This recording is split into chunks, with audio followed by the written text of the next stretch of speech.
नमस्कार दोस्तों, headlines of the day की इस सीरीज में एक बार फिर से आप सभी का स्वागत है। आज डेट 8 दिसंबर और आज की द हिंदू में जो भी न्यूज आपको पढ़नी है उसे हम विस्तार से एक एक करके समझने का प्रयास करेंगे, लेकिन हमेशा की तरह एपिसोड की शुरुआत करेंगे एक मोटिवेशनल कोट के साथ। तो कोट है, सफलता दूर हो सकती है लेकिन वह मिलती जरूर है। ये कथन है नेताजी सुभाष चंद्र बोस जी का। और इसी के साथ आगे बढ़ते हैं और देख लेते हैं हमारे पिछले अभ्यास प्रश्न को।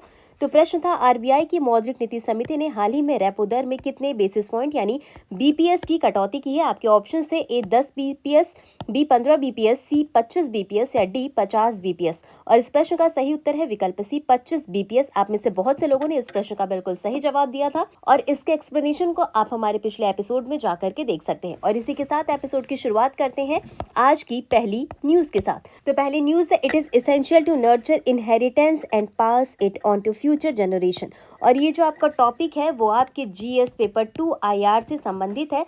और न्यूज क्या है इसे हम समझ लेते हैं। तो विदेश मंत्री एस जयशंकर ने रविवार को ये कहा कि आज की दुनिया अधिक बहुध्रुवीय बनती जा रही, यानी कि ताकत और प्रभाव कई देशों और केंद्रों में बढ़ रहे हैं। कई देशों के साथ मिलकर काम करने का एक मजबूत मौका देता है ये। और इसी के साथ यूनेस्को की आईसीएच बैठक का उद्घाटन भी किया। आईसीएच यानी कि यूनेस्को की अमूर्त सांस्कृतिक विरासत का उद्घाटन किया गया। तो कहाँ आयोजन स्थल की बात करें तो लाल किला परिसर नई दिल्ली में इसका आयोजन किया गया था। और कार्यक्रम देख लेते तो अमूर्त सांस्कृतिक विरासत यानी आईसीएच की सुरक्षा पर महत्वपूर्ण बैठक की गई है।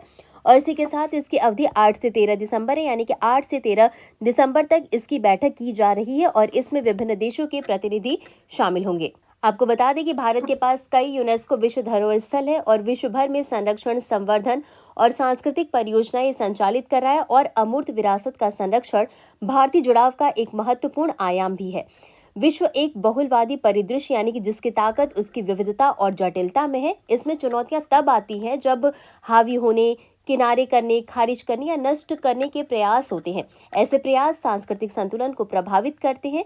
और इसी के साथ उपनिवेशवाद के अंत के बाद दुनिया अपनी प्राकृतिक विविधता की ओर लौटी है। राजनीतिक व आर्थिक संतुलन उभरने लगे। विभिन्न क्षेत्रों की दबी हुई आवाजें पुनः सामने आई। विभिन्न भौगोलिक क्षेत्रों में दबी हुई आवाजें फिर से अभिव्यक्ति पा रही हैं। और इसी के साथ ये भी कहा गया कि लेकिन ये जो पूरी प्रक्रिया है वो तब तक अधूरी रहेगी जब तक कि इसका सांस्कृतिक पुनर्संतुलन नहीं हो जाता है। तो इसी के साथ आगे बढ़ते हैं अपनी अगली न्यूज की तरफ। और इसी के साथ अगली न्यूज है, national intelligence grid gains traction as central agencies police scour for information. तो ये पूरी न्यूज क्या है इसको समझ लेते हैं। तो राष्ट्रीय खुफिया ग्रिड यानी NATGRID यानी कि नेट ग्रिड में तेजी देखने को मिली है। अब ये होता क्या है, तो ये पुलिस और जांच एजेंसियों के लिए सरकारी और निजी डेटाबेस तक वास्तविक समय में सुरक्षित पहुंच प्रदान करने वाला एक मंच है, जो कि प्रति माह लगभग 45,000 अनुरोध प्राप्त हो रहे हैं इसके अंतर्गत। और ये जो प्लेटफॉर्म है वो केवल सुरक्षा एजेंसियों के लिए ही उपलब्ध है। ये जो प्रणाली है वह पिछले वर्ष पूरी तरह चालू हुई है, जबकि इसकी परिकल्पना जो है वह 2009 के बाद की गई थी। हालांकि हाल ही में रायपुर में प्रधानमंत्री नरेंद्र मोदी की अध्यक्षता हुई, जिसमें कि आयोजित पुलिस महानिदेशकों के सम्मेलन में राज्य पुलिस सहित कानून प्रवर्तन एजेंसियों से सभी जांचों में नेट ग्रिड के उपयोग को बढ़ाने के लिए कहा गया है। और इसी के साथ अब नेट ग्रिड में कई प्रमुख डेटा स्रोत जोड़े गए हैं, जिसमें कि ड्राइविंग लाइसेंस डेटा, आधार पंजीकरण, एयरलाइन यात्री database, banking record, social media पर विशिष्ट मुद्दों से संबंधित पोस्ट व खाता विवरण को शामिल किया गया। हालांकि इससे पहले ये केवल 10 केंद्रीय एजेंसियों, जिसमें कि खुफिया ब्यूरो, अनुसंधान एवं विश्लेषण विंग, राष्ट्रीय जांच एजेंसी, प्रवर्तन निदेशालय, वित्तीय खुफिया इकाई, नारकोटिक्स नियंत्रण ब्यूरो और राजस्व खुफिया निदेशालय के लिए ही उपलब्ध थी। और अब इसकी पहुंच जो है वो पुलिस अधीक्षक स्तर तक उपलब्ध कराई गई, जिससे कि राज्य पुलिस की क्षमता बढ़ी है। हालांकि इसमें राज्यों के द्वारा कई चुनौतियां भी उठाई गई हैं, जिसमें कि कुछ राज्य पुलिस अधिकारियों की प्रमुख शिकायतें ये है कि पोर्टल में लॉगिन करने में बहुत समय लगता है, आवश्यक जानकारी तात्कालिक रूप से उपलब्ध नहीं होती है, जबकि सिस्टम जो है वो रियल टाइम डेटा के लिए डिजाइन किया गया है। और 2024 की बात करें तो 2024 में भारत में 20.41 लाख से अधिक साइबर सुरक्षा संबंधी घटनाएं हुई, जो कि 2020 के बाद से सबसे अधिक घटनाएं। वहीं नेटग्रिड एक ही प्लेटफॉर्म पर जानकारी उपलब्ध कराता है। उपयोगकर्ता की गोपनीयता इसमें बनी रहती है और प्राथमिकी दर्ज करने की आवश्यकता नहीं होती है। जांच के दौरान तथ्यों को जोड़ने या खुफिया जानकारी जुटाने के लिए जानकारी सुरक्षित की जा सकती है। और इसी के साथ आगे बढ़ते अपनी अगली न्यूज की तरफ।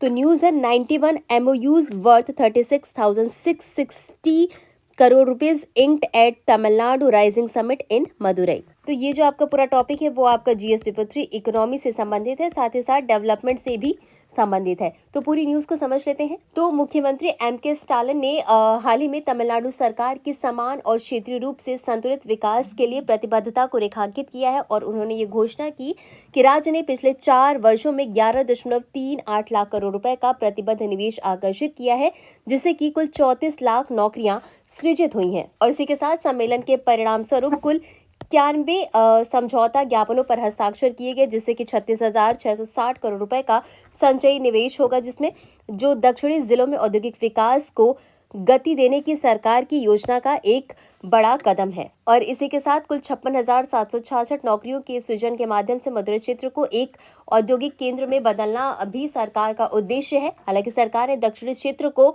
औद्योगिक विकास के मामले में अन्य क्षेत्रों के बराबर लाने के लिए कई कदम उठाए हैं। इन प्रमुख परियोजनाओं में एक है विरुधनगर जिले में पीएम मित्र मेगा टेक्सटाइल पार्क शामिल है और इसे केंद्र सरकार के साथ मिलकर 1052 एकड़ क्षेत्र में कुल 1,894 करोड़ रुपए की लागत से विकसित किया जा रहा है। और इसे चालू होने के बाद इस पार्क से लगभग 1 लाख रोजगार सृजित होंगे और राज्य के वस्त्र क्षेत्र का आधुनिकीकरण भी होने की उम्मीद जताई जा रही है। अब इससे जुड़े कुछ और महत्वपूर्ण बिंदुओं पर भी नजर डाल लेते हैं। इसमें कुछ अन्य प्रौद्योगिकी पहले भी शामिल हैं, जिसमें कि थेनी जिले में एक कॉमन इंजीनियरिंग पार्क और एक मेगा फूड पार्क होगा और शिवगंगा में औद्योगिक पार्क के लिए भूमि आवंटन की गई है, जो कि इलुप्पाईगुडी में 108 एकड़ औद्योगिक भूमि इसके लिए दी गई है और इसी के साथ कजानिवासल में 102 एकड़ औद्योगिक भूमि दी गई है और मदुरै में 314 करोड़ रुपए का TIDEL पार्क और शिवगंगा, विरुधपुर और तिरुनेलवेली, साथ ही साथ कन्याकुमारी में TIDEL NEO पार्क बनाया जाएगा और इसी के साथ रामनाथपुरम में भी एक हवाई अड्डे का प्रस्ताव रखा गया है। तो ये सारी महत्वपूर्ण आगामी जो है वो पहल शुरू की जाने की बात की जा रही है। और इसी के साथ हम आगे बढ़ते हैं और अपनी अगली और अंतिम न्यूज को भी देख लेते हैं। तो न्यूज है US official begins 5-day India visit to advance strategic partnership. और ये जो टॉपिक है वो आपकी जीएस पेपर 2 IR से संबंधित है। न्यूज क्या है इसे समझ लेते हैं।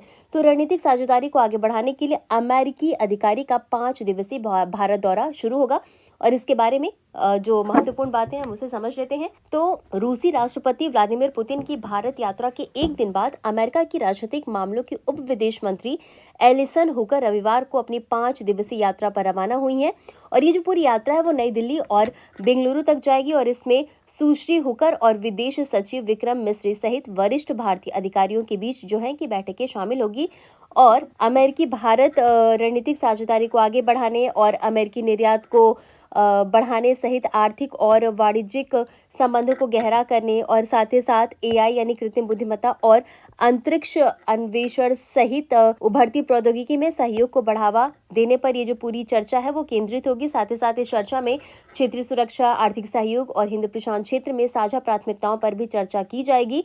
आपको बता दें कि सुश्री हुकर ने इस साल की शुरुआत में अवर विदेश मंत्री का पदभार संभाला था और तब से उन्होंने क्षेत्र के अधिकारियों के साथ कई बैठकें की है। तो इस लिहाज से ये बैठक भी काफी महत्वपूर्ण साबित हो सकती है। तो ये थी हमारी आज की सभी इंपॉर्टेंट खबर।